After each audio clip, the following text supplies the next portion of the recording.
Good evening and welcome to our Canvas Observer Facebook Live event. I'm Casey Rimmer. I'm the Director of Innovation and EdTech with Union County Public Schools.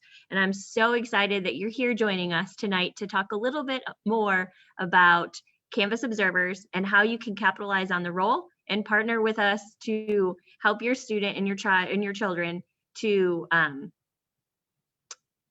get a little bit better at navigating Canvas and partner in your remote and virtual learning experiences. So thank you so much for joining us. I'm going to start with thank you so much for giving us some questions in the responses in the invite. We sent out a survey to ask parents what questions they had. And we had some really great responses, and we saw some trends in some of the questions that came to us. So we hope to set out to answer some of those questions tonight and help you to be a little bit more familiar with how to navigate Canvas specifically as an observer. So first, I just want to talk a little bit about what is Canvas. Canvas is our learning management system. That's a really fancy word for our virtual classroom. And we've been using Canvas in Union County Public Schools for several years. It's really helped us with our one-to-one learning environment and what we call blended learning. Blended meant that some of the learning was done face-to-face in the classroom and some of the learning was done at home through Canvas on our one-to-one Chromebooks. And now we've kind of expanded the work that we're doing with Canvas due to the virtual and remote learning that's happening in Union County Public Schools. And so there's a lot of features and a lot of pieces that we haven't been using or we haven't been relying on as much. And so we're going to talk a little bit about some of those things. Last year and the year before, you might have seen Canvas pop up once in a while, and teachers used it to supplement the face-to-face instruction. They used it a lot to add links for homework and collect homework. Sometimes they shared links with students through Canvas as well. But now what we're seeing is we're delivering instruction. Sometimes 100% of the instruction is being delivered through Canvas. And so it's very important that we are all we're learning about how to use Canvas in this way, in this new way, in this larger capacity. So we appreciate you coming here to learn more about it. We appreciate our teachers working really hard to learn this platform and use it in different ways than they've ever used it before. And we appreciate the endurance of our students and their commitment to accessing the information in their Canvas courses. So thank you for coming here and helping partner with us in virtual and remote learning with our students. So an observer role is a role that can be given to any student or any person who is tethered to a student. And we'll use that word tethered because I think that it's really important that you understand that a parent that has an observer account is tethered to their student. So let's say that you are tethered to a student that's enrolled in 2 courses right now. At the end of the semester, if those courses conclude and there's 2 more courses for second semester, the observer will automatically be enrolled in those new courses. So basically from now on, you will always be tethered to that student as an observer if you have paired already. An observer is someone that can see things like assignments, calendar events, announcements, pages, grades, and quizzes. An observer cannot see other students. An observer cannot make comments or submit grades or submit assignments for grades. They can't take quizzes. They don't see any of that access. And that's because you're simply observing. You're not participating. So observers, one of the really good questions we had was, can a parent observe multiple students? And absolutely. You can, and I'm going to show you a demonstration. I'm going to show you a demo account with multiple students in multiple buildings. That's one of the really great, powerful pieces of Canvas Observers, because you can put all of your students under one account, and you as one individual can observe multiple students at one time. So you don't have to log out and log back in as other additional users or students. You can go ahead and just log in as you, and you're tethered to all of the students and all of their courses at the same time. Another question that we got that was really good was, who can be an observer? So most often I use the word parent and observer interchangeably, but an observer could be anyone. If your child is working with a tutor and you would like your tutor to have access to your child's information and the work that they're doing so that their tutor can help, you absolutely can offer that pairing code to your tutor. If you have someone that's working with your student during the day, you could offer that code to them. That is your that's your decision, and that's your data that you are sharing with someone. So if we will not share parent codes, we don't even actually share those with parents. You have to get that from the student username and password. You have to log in and grab that parent code, and that is so that you can share it with whoever you want. If you want grandma to have the code, or you want an older brother or sister to have the code, you absolutely can do that, so that you can pair that all together, and students can have as many observers as they need. So if you need multiple observers, a student can have multiple observers. So I'm going to go ahead and start by sharing where you can find, where we can get started, and you can find the resources that we have built for observers. So here I am on the UCPS the UCPS homepage. And you can do this from the UCPS homepage, or you can do it from any of the school pages. If you click over here under the I Want To tab, and you select Access Canvas Resources, and that will take you directly to the Empowered Family Portal Parent Resources page. And Canvas has taken over the Parent Resources page. That's okay. That's the #1 question parents are asking, is how do I gain access to Canvas? And so we have created what we're calling the Canvas Parent Readiness Checklist. And you can see it's linked right here. And this is a step-by-step list of things that you can do in order to become a parent observer. So the first one is kind of just a bit of information about the observer role. And then how do you get an observer account? The most important part about this is that to get an observer account, you need to get the pairing code. And I'll show you where you put that pairing code, but there is a video and a tutorial here. And we also offer these resources in Spanish for our Spanish speaking families. So you would have to get the pairing code first, and then you sign up for an account. Once you've signed up for an account, you can take a look at these resources. And this is how do you navigate Canvas? And we're going to cover that today. I'm going to share with you all those pieces. There's also a video. And then a bonus piece is how do you get the Canvas Parent app? And we'll talk about that a little bit at the end. But the Canvas Parent Readiness Checklist is here on the Empowered Family Portal. It's that very first document. All of the resources are also linked under here.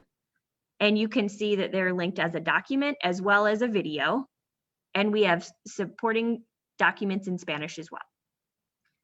So this is where you would go to find out how to become an observer, where to find that pairing code, and how to enter that pairing code in your account. Those, if you follow those steps listed 1 through 5, that will get you your observer account. I'm going to log in and launch as a demo parent account, observer account, I'm sorry. So you can see here, let me go back to that real quick. This link right here is the Parent Canvas login page. It's important to note that the Canvas login page for observers is different than what the students use to log in. The students go through NC Ed Cloud, and that's a button on their startup page, but parents, you can't go that way because you don't have an NC Ed Cloud login. So we post this here right at the top, because once you have your account, you can go here. I would suggest that you bookmark this page. This page is really important for you to gain access to Canvas. So I'm going to go ahead and log in as my parent demo account. And I'm going to show you a few things here. The first thing that you see is this dashboard. This is what it looks just like a student dashboard. The students see the same thing. These are course cards. Course cards are a little bit of an explanation about what is happening in the course, or what courses the observer can see. So you can see here, some of them are matching. That's because the same teacher is the author of both of these courses, okay? The cool thing is that under here, you can see which student that course belongs to. So right here, my student's name is Student ES Demo, okay? But you can see which student the course which student is enrolled in that course, okay? These are the course cards, and students see exactly the same thing, except for they don't have this observing piece, because that's their course, they're enrolled in the course. I'm going to click right here on account. This black bar with the green Union County U at the top is called the global navigation. And the global navigation bar, it has a couple things. We're going to go over some of these, but the first one is account. And so this will tell you who you're logged in as. If you're using a shared device at home, sometimes it might be confusing and you might be logged in as an observer and you might not see things that you want to see as a student. Your student might be sitting at the computer, but they accidentally have logged in as an observer. So it's always important to check this account right here and make sure that your name is here. In this case, I named the username Observer Demo. Okay, you can log out right here, and it's a really good practice to log out, especially if you're using a shared computer. Okay, I'm going to click down here on settings under account. I'm in settings. And over here, you can see that you have how you are contacted, right? So I have an email address here. You can add additional emails. If you want emails to go to a different, an additional email address, you can do that, okay? You can also click right here on observing. And this is where you can add additional students. So see how I have 3 students here? I set up this demonstration as a Sun Valley parent that might have a student in an elementary school at Shiloh Valley Elementary, a middle school student at Sun Valley Middle School, and a high school student at Sun Valley High. And shout out to the teachers. I borrowed some pieces of their courses. So shout out to those teachers at Sun Valley High School, Sun Valley Middle School, and Shiloh Valley Elementary. I appreciate your support. But I was trying to take the role of a parent who has a student in each one of those buildings. So things look slightly different, but hopefully through this demonstration, you'll be able to see some of the things that you can see, whether you have an elementary age student, a middle school age student, or a high school age student. So you can see here, I have my students linked, okay? If I wanted to add more students, I could. I'm gonna click right here back to my dashboard and review a couple things here. In addition to my course cards, over on the right-hand side, I have some things coming up. You can see here, it says that there's 17 more things. There's 20 things total here. And that's because it is showing me things that are coming up, tasks and events that are coming up for all of my users. So all 3 of my students are showing up, their upcoming events are showing up right here, okay? The other thing that you can see here is view grades. I'm gonna give you a quick caution about this, but I clicked on it and it has my student name and the course, and it has their grade, okay? The caution is PowerSchool is still the authoritative source for grades. So if the student you're observing has a grade here and it doesn't match what's in PowerSchool, that's possible that either some things had not been transferred over to PowerSchool, grades in Canvas transfer directly to PowerSchool, but sometimes teachers do it at different times. It doesn't happen automatically. Sometimes if they give a quiz, they want to wait and make sure that they don't have to make any changes to the quiz answers or amend any of the answers that maybe automatically were corrected or were marked wrong. So sometimes they wait to push those over to PowerSchool. And there could be assignments that are given in the face-to-face experience if your students are in Plan B. There could be some face-to-face assignments that might not show up in Canvas. So always know that PowerSchool is the authoritative source for the grades. Okay, so you could use this information, but don't use it as the authoritative source for grades. All right, so now I'm going to click over here on calendar in my global navigation bar here.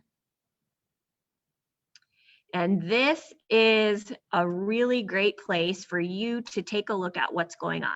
So I'm going to scroll down and I'm going to look at last week. And there's a lot of things happening on this page, right?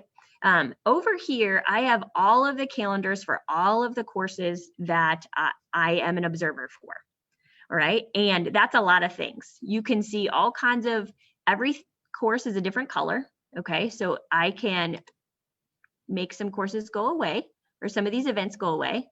If I click on the button, let's see, let's make this green one go away. It's gonna condense things a little bit. See how it's eliminating those boxes? I can bring those items back.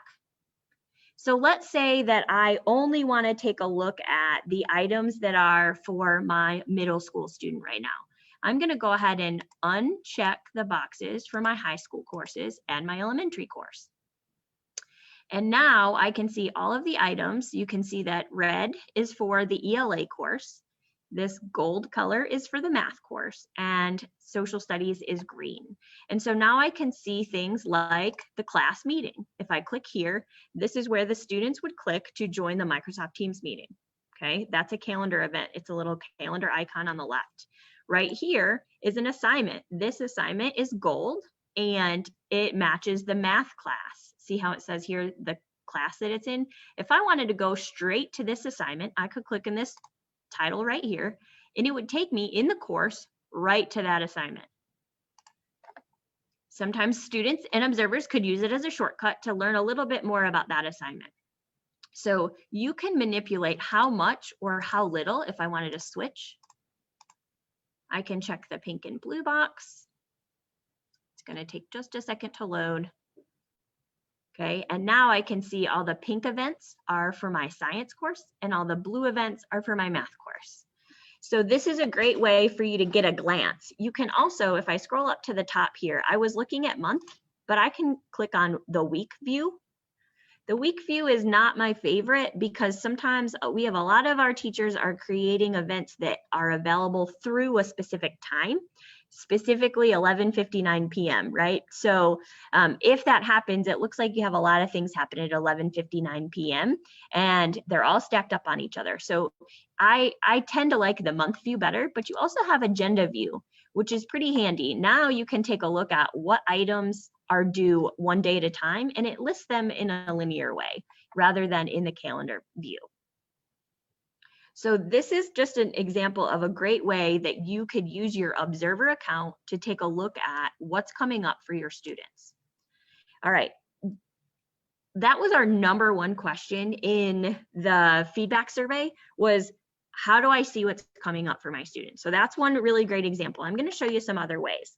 The first thing that we're going to do is we are going to go back to our dashboard and we're going to dive into our high school science course. So in our high school science course, this teacher has organized her information into what we call modules. And so modules are like buckets that hold all of the pieces of work for a lesson. So you can see here that we have a bucket for this week, and it has all kinds of things like pages of information, links, assignments, and even a quiz. So a module holds all that, and basically what the goal is for a student to start in one piece of it, and then as the student clicks next, they travel through the pieces of the module. So they go in a linear order, they just keep clicking next, and they progress through the module, okay? I'm gonna go back to home. You can see me as logged in as an observer can also see that and also move through that content just like the student would be able to. There's a couple differences and we'll talk about that in just a second. This is module view. I am going to now click on assignments. Assignments this is what we call the assignment index button. And the assignment index does just that. It makes a list of all the assignments in the course. And so it divvies it up into upcoming assignments. So these are the assignments that are coming. Undated assignments, past assignments. These are assignments that the due date is behind me. And then I thought there was one more, maybe there's not. So when you're looking at upcoming assignments, it has all kinds of information. If you look right here on this one, it tells you the due date right underneath the title of the assignment. And this one says 50 out of 50 points. That means that my student that I'm tethered to as an observer has already submitted that assignment, okay? This next one is due tonight at midnight or right before midnight. And see how it has a dash there before the 100 points? That means that no submission has been made, okay? So that's an incomplete assignment. You can see here, I got a 25, or my student got a 25 out of 50 here. And this one, it says dash out of 50, but it says not graded yet.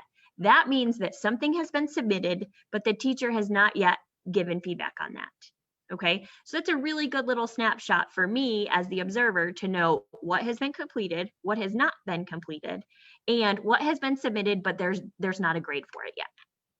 Okay, I'm going to go back to my dashboard. That's one way that you can take a look at your assignments. The next one that I'm going to take a look at is this elementary course. And this elementary teacher does not use modules, but she is using a page for navigation. So you can see that for this week, August 31st through September 4th,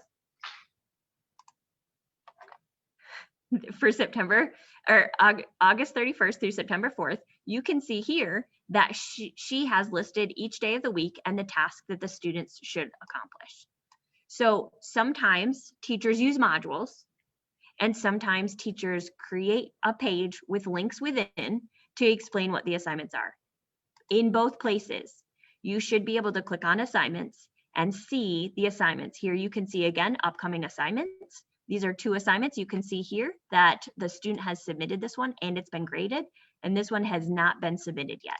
So the assignments index is a really good place to see what is due and when it's due. Okay, that is the main question. The next question that we often get is, how do we know how our students are doing? How do we know what grades they received? So we're going to spend some time in our middle school ELA course. So I'm going to go ahead and click on the demo middle school ELA course. And just like in the other courses, I could click on assignments, except for this time, I'm going to go ahead and click on grades.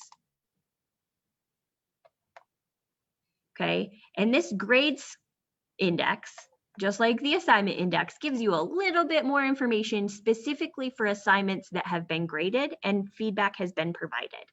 So here you can see lots of things. You can see the name of the assignment, which, by the way, links right to the assignment. So if you wanted to see the instructions or you wanted to see more information, you could click right on that and it's going to go ahead and take you there. Once you click on that assignment, it gives you the submission details. In this case, it tells you that this assignment was submitted late on August 31st at 1:40 p.m. Okay, this was a quiz. And as the observer, I can see right here, the grade was 4 out of 4. And I can see that right there. Okay, I'm going to go back to my grades index. Okay, and so you can click on it to get a little bit more information. You can also, up here, you can show all details. And what that does is expands them all. So you can see lesson 2, Google Drive activity. There's a little bit of feedback. Actually, that's just information. That's not feedback. Let's see. Let's find one with feedback. Here's one with feedback. So this was the assignment, warm-up journal submission. Okay. You can see that it's due on September 2nd, that it's been graded. It got a 10 out of 10. Here's the teacher's comments, right? And then the teachers and students can trade back and forth files. They can attach files. They can attach documents. And they can also include a rubric, and you can see here the rubric. So the student and the observer get a lot of feedback and a lot of information about why the student earned a 9 out of 10 instead of a 10 out of 10. In this case, it looks like it was a mistakes. How many mistakes were there, right? So you can see all of that feedback here from the grade index as an observer. The other thing that I want to point out, it does show late and missing. And one thing that I want you to be cautious about is the word late in Canvas. I would make sure that you talk with your teacher and you make sure your children's teachers and make sure that you understand what late means. What we are finding is that if teachers make the due date, let's say that there's an assignment that was covered in class today on Monday in the Canvas course, the teachers are marking those events or those tasks due on Monday. And the reason for that is you might have some leeway to get that done, but most likely we're finding that parents want to know what to do on each day. And if we were to make everything due on Friday, Monday through Thursday's calendar would be totally blank. So don't get hung up on the word late, right? Talk with your teacher, and we've allowed some of that flexibility during remote learning. So just make sure that you know for sure how many days after an assignment is posted that your child has to complete the assignment, okay? So late means that you can still submit it, and missing, you can see here the due date Missing, I believe, means that, oh, so late means you've handed it in, but it was late. Missing means that there's still no submission. The other thing is that you can see here, this T, that is a text entry assignment. And it says T because as the observer, I know that the student has submitted a text entry, but the student has not received a grade yet. If the teacher goes in and grades that a 4 out of 5 or a 5 out of 5, then it would show 5 and 5. But at least as an observer, I know that the student has submitted something. Same thing here. This means that the student has submitted a file, but it has not yet been graded. Okay. So again, I have another caution about the grade piece is that you down here is a total for a grade. Okay. This says that the grade for this class, for the student that's enrolled in this class, is a 100. And unfortunately, that is just measuring the number of points that they have completed. If I uncheck this box right here, see where it says calculate based on only on graded assignments, my score, my total score just went from a 100 to a 27.91. And that's because when I uncheck that box, it is calculating all of these missing assignments as zeros. So just make sure that you are taking this grade right here with a grain of salt, because you have to make sure that because if these turn into zeros, eventually, someone might be really upset if they thought they had a 100 because they've only handed in 2 things that they did really well on, and they get zeros or lower grades for all these other assignments. Okay. So looking through the grades, there is a couple other things I want to share with you. The first thing that is important to know is that sometimes you might not have access to exactly the same thing as the students do. So I'm going to try and show you what that might look like. I'm going to click on this assignment here, the Google Slides activity. This is because I'm in the grades index, it doesn't really give me much information. It only gives me the submission details, but I'm going to click right up here to go right to the activity because I'd like to see the instructions. Okay. Sometimes when you're in Canvas as an observer, and we use a lot of Google documents with Canvas. We pair them together. They work really well together. And this is a really good example of one of those times. So right here, it says you need to authorize this integration. Many of our teachers are sharing things in Google through what we call Union County Public Schools with a link. So that shares with everybody in our Google domain that has the link. And then they put it in their Canvas course. So I'm logged in right now as an observer. I have a personal Gmail account and I cannot access this Google document.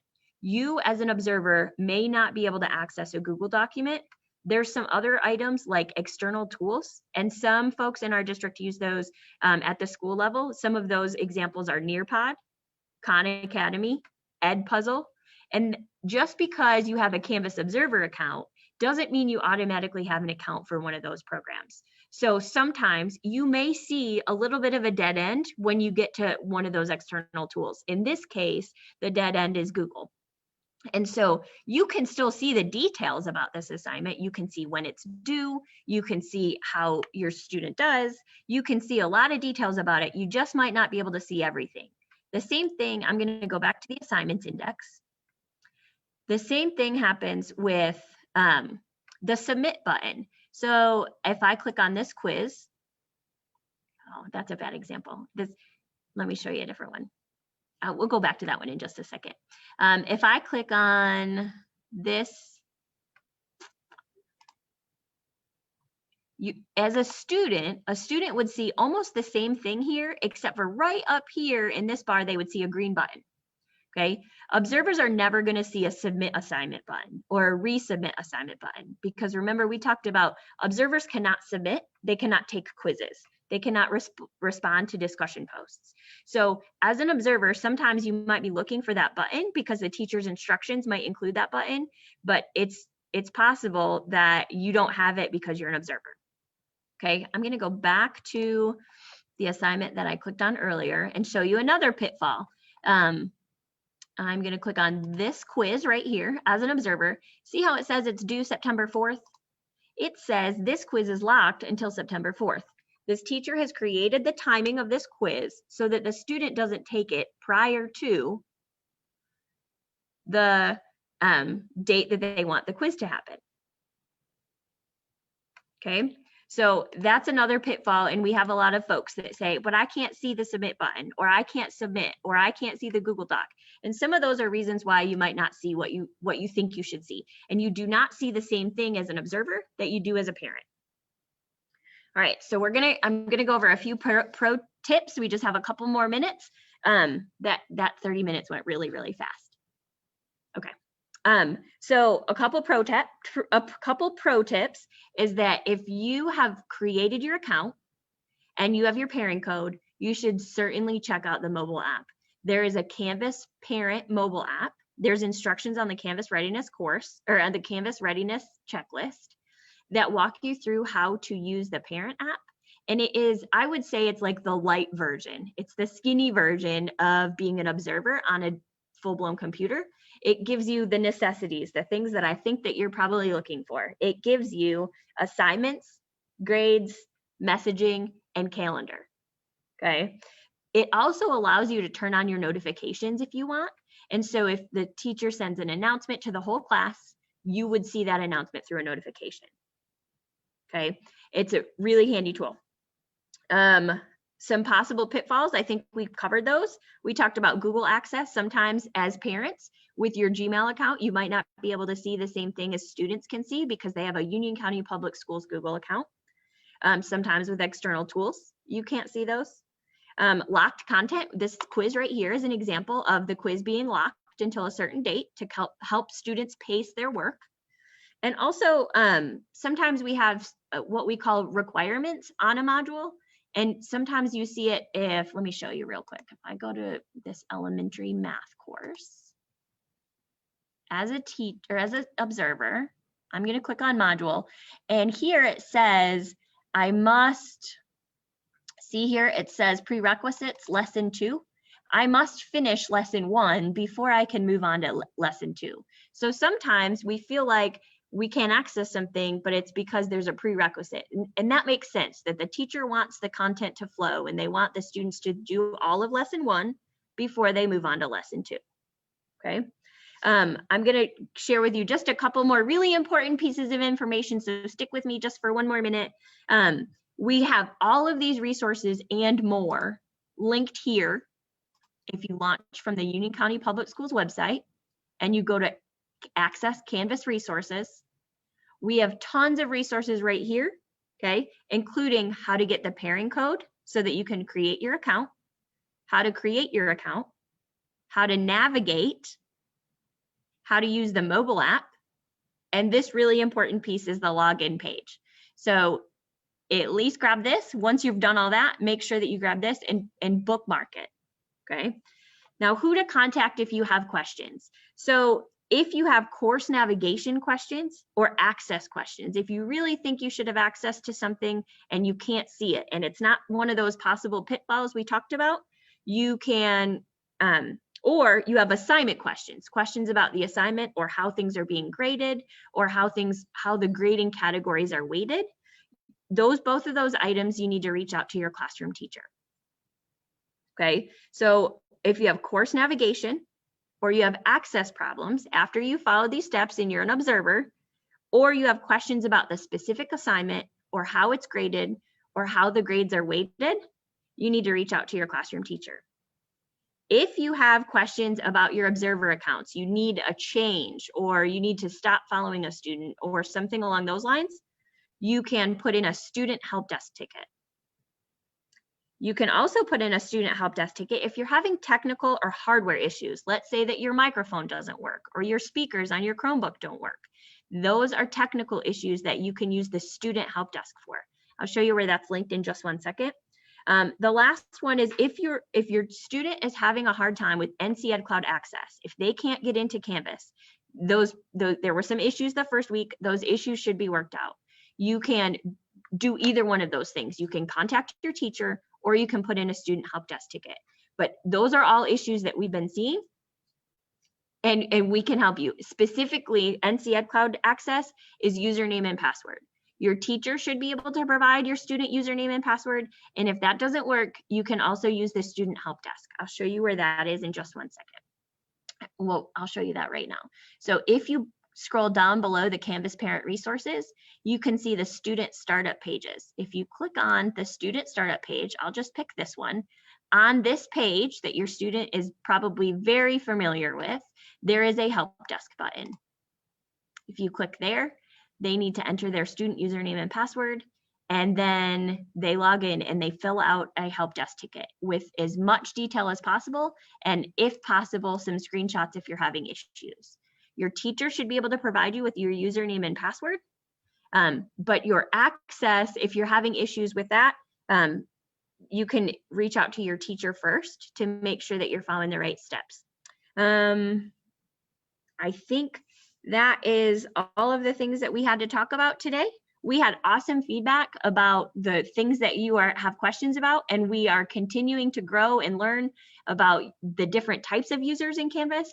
And we are excited that you are partnering and you are involved and you are looking around in Canvas and helping your child learn. And we will also be posting this video here on the Canvas parent resource page. So this has been recorded. We are going to post it on the Canvas parent resource page right here with all these other items. It will also be available on Facebook. So please make sure that if you have questions, you come back to this video. You can check it out along with all of these tutorials. We appreciate you tuning in tonight to learn a little bit more about the Canvas Observer accounts, and we appreciate your work in working with your student and with all of the Union County Public Schools students in this new time of learning for all of our students and staff. Thank you.